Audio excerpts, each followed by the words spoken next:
मित्रों, मैं पिछले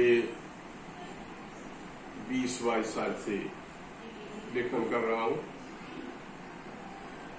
वस्तुतः लेखन का मेरा कोई प्रयोजन नहीं था। मैं न प्रवक्ता न अध्यापक।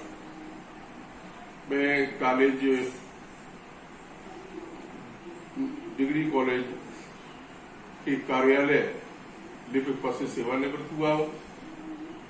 मेरे जीवन की सबसे बड़ी विशेषता ये रही कि सेवा में आने के बाद मैं अनवरत स्वाध्याय करता रहा, यानी मेरा पुस्तकों से संबंध विच्छेद कभी नहीं हुआ। मेरे मन में एक बात थी कि यदि पुस्तकों से संबंध विच्छेद हो जाता है तो व्यक्ति की वह क्वालिफिकेशन नहीं रहती जिसे वो मान रहा है। यानी ग्रेजुएशन कर लेने के बाद यदि 7-8 साल किताबों से संपर्क टूटा रहे तो कहने को हम पोस्ट ग्रेजुएट हैं, लेकिन हम पोस्ट ग्रेजुएट रहते नहीं है, बीए रह जाते हैं, स्नातक रह जाते हैं। और फिर किताबों से भी संबंध कटा रहे तो हम इंटर रह जाते हैं, और किताबों से संपर्क कटा रहे तो हम हाई स्कूल ही हो जाएंगे। कहने का अभिप्राय ये है कि पढ़े लिखे व्यक्ति का संपर्क निरंतर किताबों से बना रहे, जिससे वो अपडेट बना रहे और वो ये अपने को मानता रहे कि मैं शिक्षित हूँ। तो पोस्ट ग्रेजुएशन करने के बाद मेरे मन में ये धारणा बनी कि हमको किताबों से संपर्क अनवरत बनाए रखना है, और मैं डिग्री कॉलेज में लिपिक पद पर होते हुए भी किताबों से अपना संपर्क अनवरत बनाए रखा। निरंतर पढ़ता रहा और स्वाध्याय के परिणाम स्वरूप एक ऐसा धरातल आता है जहां पर पढ़ते ऐसा लगने लगता है कि जो लेखक ने लिखा है ये ठीक नहीं है। जब ठीक नहीं है तो उसका अभिप्राय ये नहीं हो सकता कि हम उस पर लाल पेन चलाकर उसको काट दें। उसका अभिप्राय केवल ये हो सकता है कि उसने गलत लिखा है तो आप सही लिख लें। आपको किसने रोका है सही लिखने के लिए? ये मेरे लेखन का प्रस्थान बिंदु बना। दूसरी स्थिति ये बनती है, पढ़ते दूसरी की स्थिति ये बनती है कि लेखक ने जो लिखा आपको लगेगा कि ये आधा रह गया, ये गहराई में नहीं गया, इसे और गहराई में जाना चाहिए था। तो उसने जहां तक लिख लिया उसने वहां तक लिखा, आप उससे आगे, आपको लिखने के लिए किसने रोका है, आप वहां तक, उससे आगे आप लिख लीजिए। तो ये एक लेखन का प्रस्थान बिंदु मिलता है, एक चिंतन का धरातल वहां से मिलता है जहां से चिंतन प्रारंभ होता है। अभिप्राय ये कि मेरे स्वाध्याय ने मुझको इस लेखन की विधा में आने के लिए विवश कर दिया, और आज से लगभग 20-22 साल पहले मैं इस लेखन की विधा में आ गया, जिसका मेरे जॉब से कोई संबंध नहीं था। अगला बिंदु यह है कि मेरा मानना यह है कि जो लेखन किया जाता है, एक लेखन किया जाता है और एक लेखन होता है। जो लेखन किया जाता है उसमें प्राण तत्व नहीं होता, वो लेखन निर्जीव होता है, और जो लेखन होता है उसमें प्राण तत्व होता है, वो जीवंत होता है, वो समाज को प्रभावित करता है।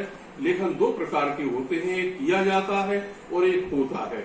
जो किया जाता है, जैसे कोई शोध पत्र लिख रहा है, कोई पीएचडी कर रहा है, इस तरीके से किसी को किताब अपने प्रमोशन के लिए लिखनी है, तो ये लेखन किया जा रहा है, ये हो नहीं रहा।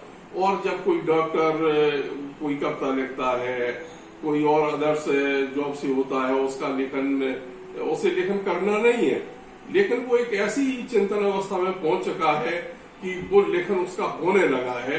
तो मेरा जॉब लेखन से संबंधित नहीं था, लेकिन जो मेरी चिंतन की अवस्था थी वो ऐसी हो गई थी कि मैं लेखन में आ गया, यानी मैं लेखन करने लगा। और धीरे धीरे मेरी अभी तक 16 पुस्तकें प्रकाशित हुई हैं, जिसमें से अधिकांश पुस्तकें निखिल प्रकाशन से प्रकाशित हुई हैं। मेरा मानना यह था कि आध्यात्म जीवन का एक प्रमुख अंग है, और मैं आध्यात्म लेखन के साथ ही लेखन में मैंने प्रवेश किया, यानी मेरी जो लेखन का प्रवेश बिंदु है वो आध्यात्म है। और मैंने अध्यात्म में निबंध विधा में लेखन किया। उसके बाद चूंकि व्यक्ति समाज का एक अंग है, चाहे साहित्यकार हो या कवि हो, वो एक समाज का अंग है। अंग होने से कोई भी समाज की हर गतिविधि उसे प्रभावित करती है। तो मैंने सामाजिक लेखन भी किया और दोहा में लिखा, कविताओं में भी लिखा। इसके बाद पर्यटन पर भी लिखा, क्योंकि मैंने यात्राएं बहुत की, ऑल इंडिया पर्यटन किया, तो पर्यटन पर भी लिखा। नेपाल गया, नेपाल पर भी एक पुस्तक लिखी। इस तरीके से पर्यटन विधा पर लिखा। एक दिन मैं छत पर बैठा था, धूप ले रहा था, सामने बच्चे खेल रहे थे, कुछ लिख पढ़ रहा था। सामने बच्चे खेल रहे थे तो उनको देखकर लगा कि मैंने जो कुछ लिखा सब बुजुर्ग लोगों के लिए लिखा, उम्रदराज लोगों के लिए लिखा, बच्चों के लिए कुछ नहीं लिखा। बच्चे कहेंगे कि मेरे लिए दादा ने, नाना ने, चाचा ने, पापा ने कुछ नहीं लिखा। तो इसलिए मैंने फिर बाल साहित्य पर भी मेरी अभी फिलहाल में निखिल प्रकाशन से 3 किताबें आई हैं। आओ चले शिखर की ओर, आओ चले शिखर की ओर, बाल वातायन, भारत के प्रधानमंत्री, और एक किताब है बच्चों से बच्चों की बातें। बच्चों से बच्चों की बातें, आओ चले शिखर की ओर, बाल वातायन और भारत के प्रधानमंत्री, ये 4 किताबें मैंने अभी बालकों के लिए लिखी हैं। मेरा मानना था कि बालकों को भी कुछ दे जाना चाहिए। तो ये जो 3 किताबें हैं, इसमें मेरी बाल कविताएं हैं और बाल पहेलियां हैं। लगभग 100 बाल पहेलियां हैं और 25-25 इनमें बाल कविताएं हैं। तो इस तरीके से मैंने विभिन्न विषयों पर लेखन करने का प्रयास किया है। इस प्रकार ये मेरा जो है ये बाल साहित्य है। इसके अलावा और जो मेरी पुस्तकें हैं, लोक वातायन है, आस्था की पगडंडियां है, पर्यटन के झरोखे से नेपाल है, इन पर फिर किसी दिन चर्चा करेंगे। धन्यवाद।